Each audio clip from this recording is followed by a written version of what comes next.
IPL போட்டிகள் ஒரு வாரத்துக்கு ஒத்திவைக்கப்பட்டிருக்கிறது நம்ம எல்லாருக்குமே தெரிஞ்ச ஒரு விஷயம்தான்.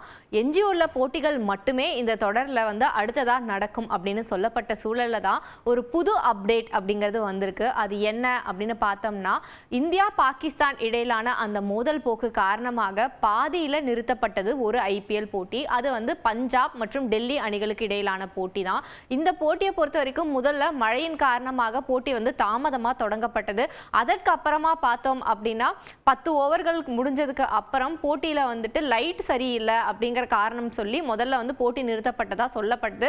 அதற்கு அப்புறம் தான் தெரிஞ்சது எல்லையில ஒரு அசாதாரண சூழல் நிலவரனால போட்டி பாதியிலேயே நிறுத்தப்பட்டது அப்படிங்கிறது. ஸோ இந்த போட்டியை பொறுத்த வரைக்கும் பார்த்தோம் அப்படின்னா 2 அணிகளுக்குமே தலா 1 புள்ளிகளானது பகிர்ந்தளிக்கப்பட்டிருந்தது. ஆனால் இந்த சூழல்ல தான் ஒருவேளை ஐபிஎல் போட்டிகள் திட்டமிட்டபடி ஒரு வாரத்துக்கு அப்புறமா மறுபடியும் தொடங்கப்படுது அப்படின்னா இந்த போட்டியுமே நடைபெறாத போட்டிகளோட பட்டியலுக்கு தான் மாற்றப்படும் அப்படின்னு தகவல் வெளியாகியிருக்கு.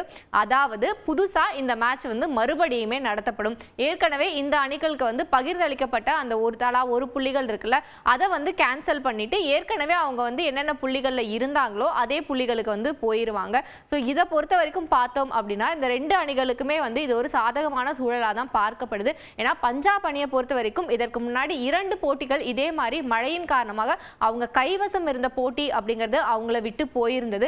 ஸோ 3வது போட்டியும் அதே மாதிரி நடக்குது அப்படிங்கும்போது புள்ளிப்பட்டியலில் அது ஒரு மிகப்பெரிய ஏமாற்றத்தை தான் பஞ்சாப் அணிக்கு கொடுத்துருக்கு.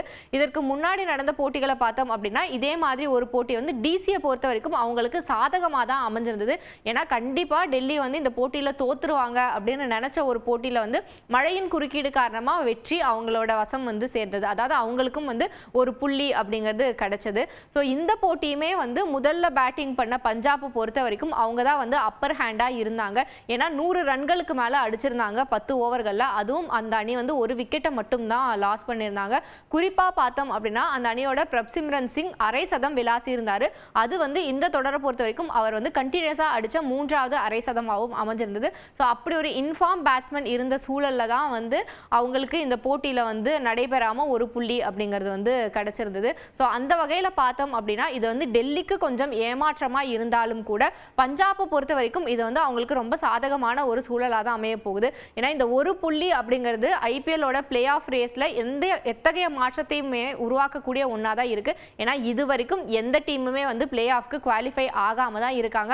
16 புள்ளிகளை ஆர்சிபியும் குஜராத் டைட்டன்ஸ் அணியும் வாங்கியிருந்தாலும் கூட இன்னும் 3 அணிகளுக்கு பிளே ஆஃபுக்கான வாய்ப்பு அப்படிங்கிறது பிரகாசமா இருக்கிறனால சின்ன சின்ன புள்ளிகள் வித்தியாசம் கூட ஒரு மிகப்பெரிய தாக்கத்தை இந்த ஐபிஎல்ல ஏற்படுத்தும் அப்படிங்கிறதும் ரசிகர்களுக்கு ரொம்பவே தெரிஞ்ச ஒரு விஷயமா தான் இருக்கு. ஸோ இந்த போட்டி மறுபடியும் நடக்கும் அப்படிங்கிறது 2 அணிகள் சார்ந்த ரசிகர்களுக்குமே கண்டிப்பா ஒரு குட் நியூஸா தான் இருக்கும்.